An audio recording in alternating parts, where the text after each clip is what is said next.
Olá, meninos e meninas! Bem-vindos ao História com Professora Patrícia. Eu sou a professora Patrícia, sou professora, historiadora e mestre pela Universidade Federal Fluminense. Hoje eu queria que a gente fizesse uma viagem por Tiradentes. Não pela cidade de Tiradentes, mas pela história de Tiradentes.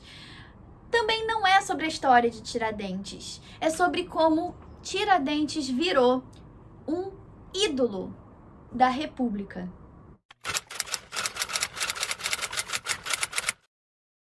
Tiradentes, todo mundo sabe, foi o único a ser punido com a morte pela Inconfidência ou Conjuração Mineira.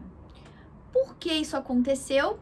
Porque, dentre todos que eram da elite, ele era o com menos status social. Durante o período do Império, durante o período do governo do Dom Pedro I, Dom Pedro II, a imagem de Tiradentes sempre foi uma imagem negativa. Era uma imagem de um traidor, de um inconfidente. Por isso a gente tem dois nomes, né? Inconfidência e Conjuração Mineira.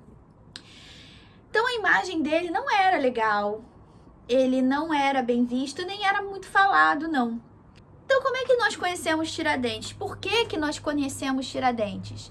Bem, quando o Brasil virou uma república, o novo país precisava de heróis, precisava de pessoas, precisavam de representantes, de pessoas brasileiras que lutaram pela República, que tentaram instaurar a República no Brasil em períodos anteriores, mas que infelizmente foram relegados pela história, por, obviamente, irem contra um sistema monárquico da época.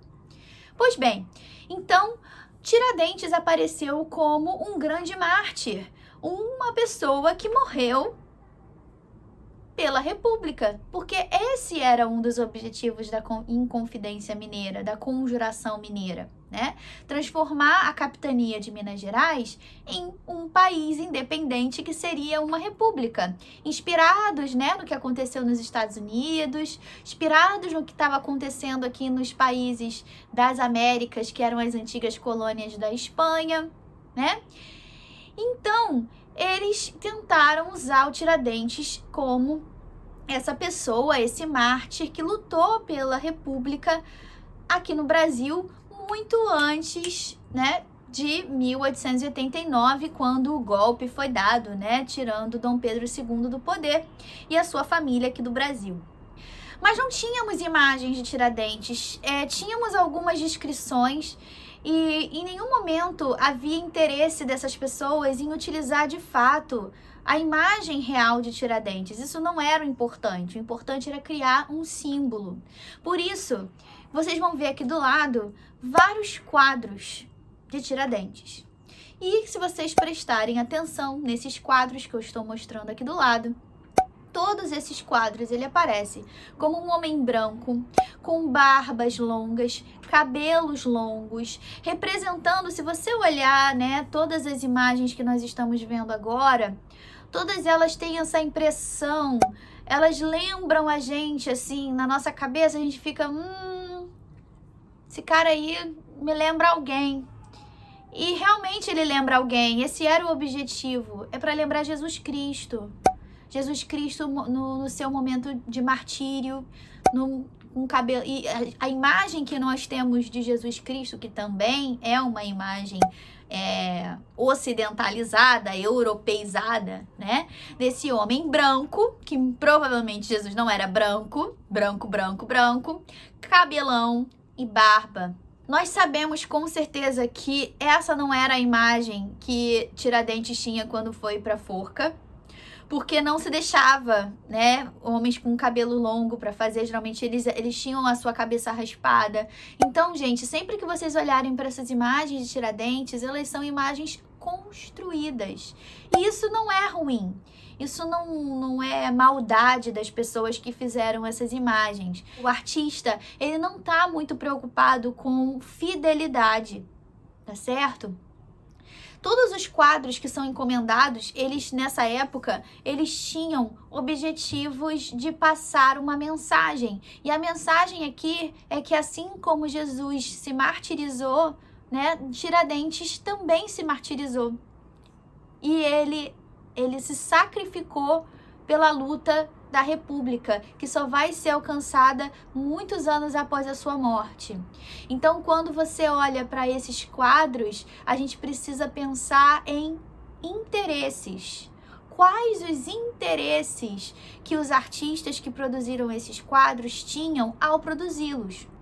Então, não há problema nenhum em eles terem sido produzidos dessa forma, mas é muito importante que nós saibamos que esses quadros foram feitos com um objetivo de passar uma mensagem e não de mostrar a cena real que aconteceu durante o enforcamento e depois seu esquartejamento e exposição após a sua morte. Eles têm como objetivo transformar Tiradentes em um grande mártir. E por isso nós temos tantas imagens diferentes de Tiradentes. E não temos... É muito difícil de nós sabermos exatamente, perfeitamente, como teria sido a imagem desse cara que a gente tem feriado, que está nas nossas moedas e que se tornou uma pessoa tão importante para a criação do imaginário da República no início do final do século XIX, início do XX.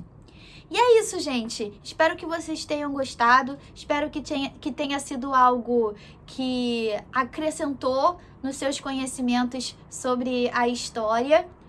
Se vocês tiverem alguma dúvida sobre o que eu falei, não deixa de deixar um comentário aqui embaixo. E se vocês quiserem saber algo mais específico sobre a Conjuração Mineira, sobre algum tema que vocês ouviram o seu professor de história falando e não ficou muito claro, vocês gostariam de saber mais, ter mais informações sobre aquele tema, manda um comentário aqui embaixo também. Porque se eu fizer um vídeo sobre o tema que você pediu, eu vou falar que foi indicado por você.